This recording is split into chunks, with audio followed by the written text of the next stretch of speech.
What is up, everybody, and welcome to another video. We're continuing on this BRZ engine.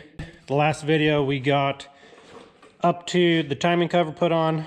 Everything's gone really smooth, and we are getting really close to be able to drop her back in. We just need to throw all the accessories on.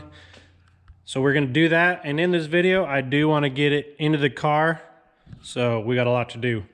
First off, I think we'll start with the coolant crossover and just start bolting things on.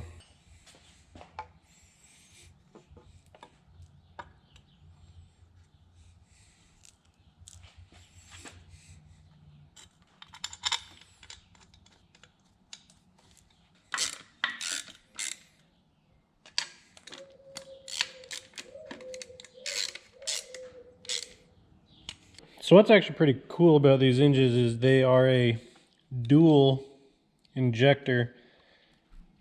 They do port injection as well as direct injection. Yeah, we will be replacing the port injection injectors with some 700s. These are your direct injection, and then your port injection is on the manifold over there, and I'll show you that when we actually change them out. But all right, so one thing that I learned, kind of got ahead of myself by putting these injectors in first.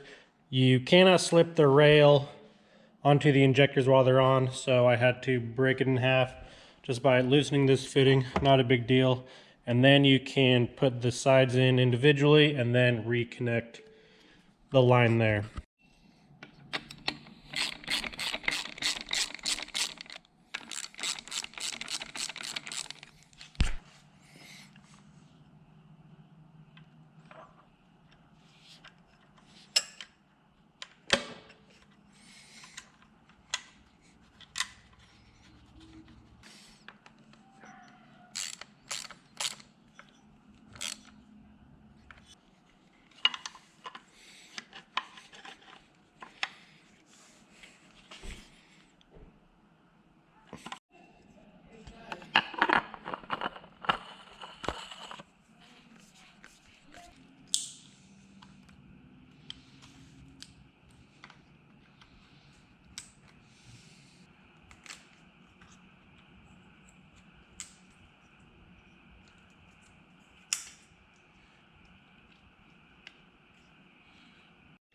Well, kind of got on a roll there and ended up putting all the harness on.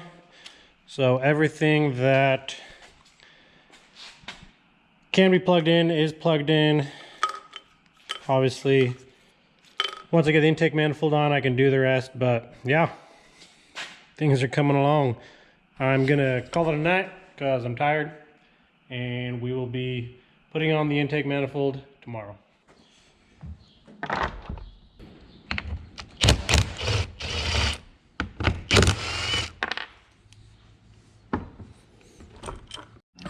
So one thing we're doing is upgrading the fuel system as well in the car.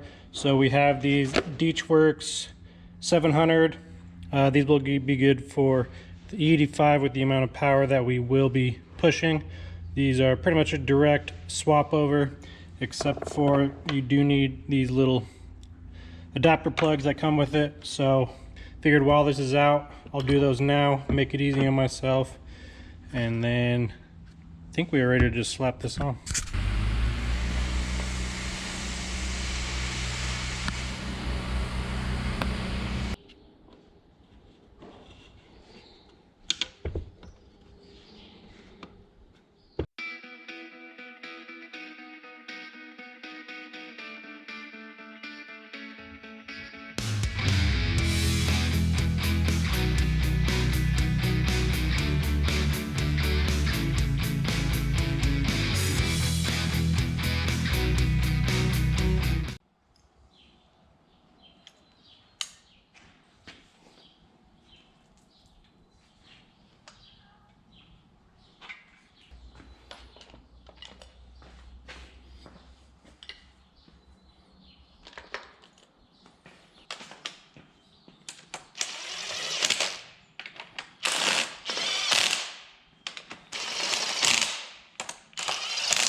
So we got this engine in. Feels good for it to be back in its home. I started underneath here, engine mounts, lower transmission mount or bolts, all of those things. I think I have them pretty wrapped up down here, so I'm gonna lower it down, put the rest of the transmission bolts in, and then start on torque converter bolts. All right, I got everything connected up here, starters bolted in, and I am actually on my last torque converter bolt. This is a little trick I do. I'll just put some electrical tape on there, and then it will stick into here a lot easier. That way you have a less chance of it falling down into the abyss. And then there is a hole that you can look through as you go through.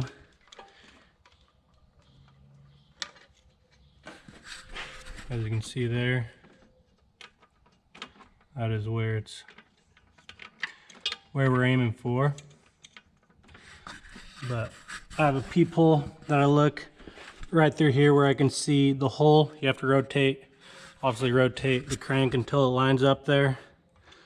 And then, of course, my battery died, but I did get the last one in. Like I said, look through the peephole, and with a swivel on the end, then you should be able to line it up. Just be careful you don't start stripping the thread or going in crooked. But other than that is what I found to be a pretty easy way to do it. So now I just need to torque all these down, and we can start hooking up everything else. We are on the home stretch with this thing.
Well guys, I think everything from here back is done, hooked up, tightened down.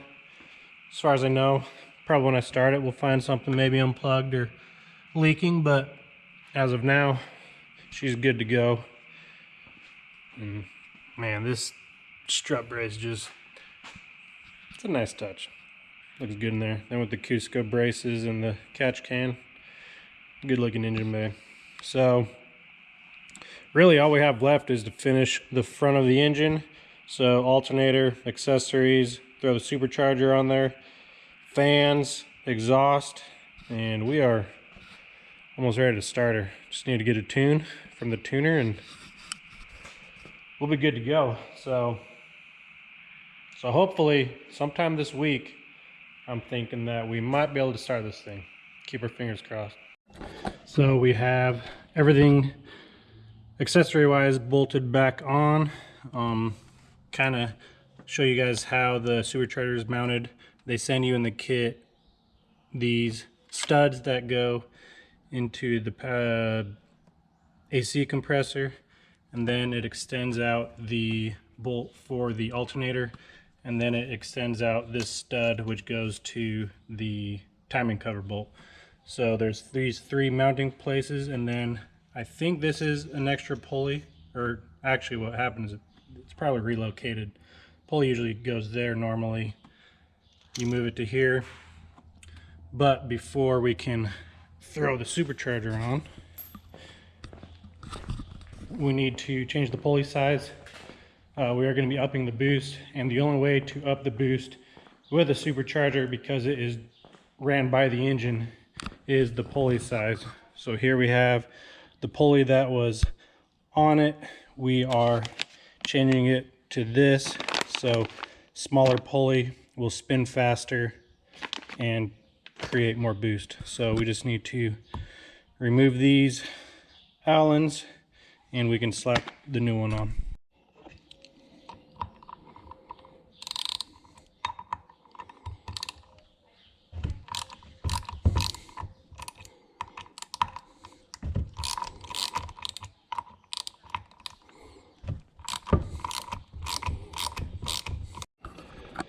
All right, pretty easy. Bolts out, new one, and they supply you with some Loctite, so probably means they want you to Loctite these. All right, just like that. Now she's ready to throw on. So we're take off these nuts.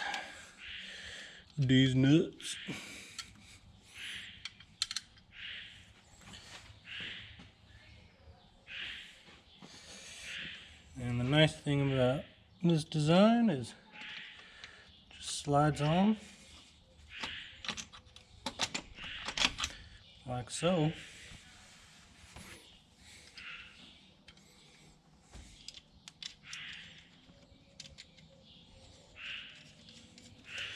One, two, and three.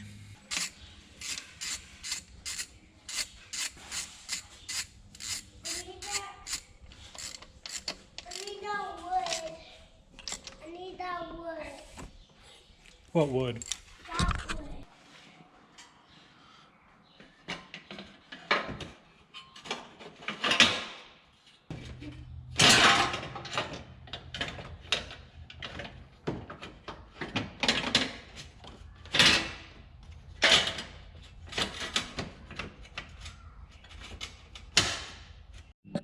Well, unfortunately, we are at a stopping point.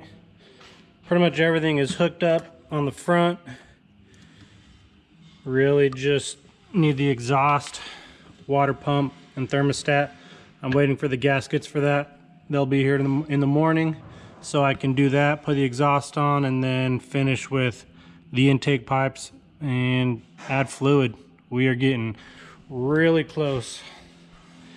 And I think Eddie got the tune from the tuner, so we should be able to plug it in and hopefully she starts and runs good. Getting exciting. A couple more days and we'll probably be driving this thing.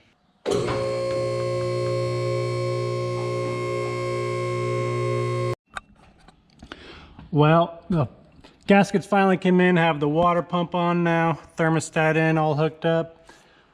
I did forget to put this exhaust piece in, so I had to jack up the engine to get that back in. But we can now lower this back down, put the engine mount bolts back in, and now all we need to do is hook up the exhaust. So a couple bolts there, and then the whatever we call it, the headers. Then we should be able to just finish up top. We're almost ready to start.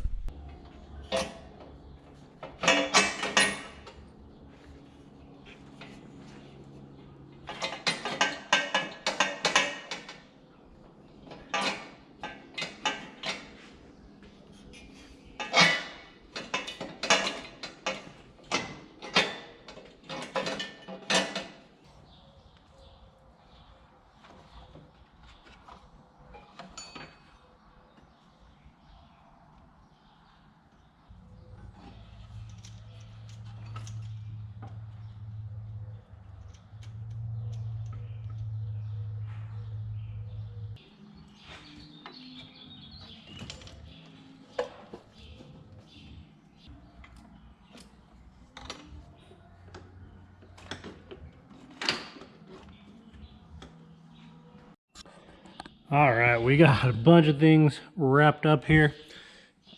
Figured out the belt routing. It's funny. It's funny, unless you just do it the right way, it does not work. Yeah, once I looked it up, figured it out pretty quick, and then of course got the intake and everything on. So we are pretty much ready to go. Next move, since obviously there's no fuel pressure, lines are disconnected already, now is a perfect time to install our flex fuel sensor. So this is a P-tuning sensor. Should be pretty much plug and play, I'm hoping. First off, we need to mount this sensor itself. Comes with this nice bracket, and looking at the instructions, it looks like it hangs off of this stud right here on the brake reservoir. We'll have to see how it does with this being there, because usually that is not there. So we'll see how that goes. So let's get this on, and then we can see how things are going to route. So we did get it installed. You can kind of see it down there. I think it'll probably work, but I think we're going to have to probably remove this reservoir and then probably attach this line to there and then drop it in and bolt in, because it'll probably be tough to try and snake this in and slide it on. So probably have to take it out again, take out a reservoir, then put it all back together with this already installed. So this is pretty much how the whole setup is. It is just pretty much rerouting the factory lines through the sensor here. This will go directly onto the fuel feed line, onto the rail, and then this will connect to the old feed line. So it will come through here. Now it's redirecting it through here, through the sensor, and to the fuel rail. And then of course we have the wiring. So I figured if I put this all together, I can finagle it into there, and then hopefully we can fit that reservoir back in there, and hopefully everything will be in there nice and snug. Okay, let's give a quick update where we're at. Everything barely fit under here. Have all my lines routed. Here is the feed line, and that is going to the feed to the rail. And then this is the other side of the feed that goes from the sensor to the old fuel rail feed. So that's all looks good. I tried to route it so it kind of doesn't look super modified. Obviously, if you know what you're looking for, you'll notice that this line is different, but other than that, it looks pretty much stock. Now for the wiring wise, we have it coming from the sensor, and that will be going through the firewall, through this grommet. And then we have where it plugs into the harness, which is down here. And you will plug into, I believe, the middle connector there. And it also has a ground wire that you will ground there as well. So that's routed up around the engine. Tried to hide it, trying to make everything look as stock as possible. And then the actual controller, this will be mounted in the car, I think, connected to the brake booster bolt on the inside, so it'll sit there on the firewall. And then this mounts to the dash somewhere, and this actually gives you your fuel ethanol content. So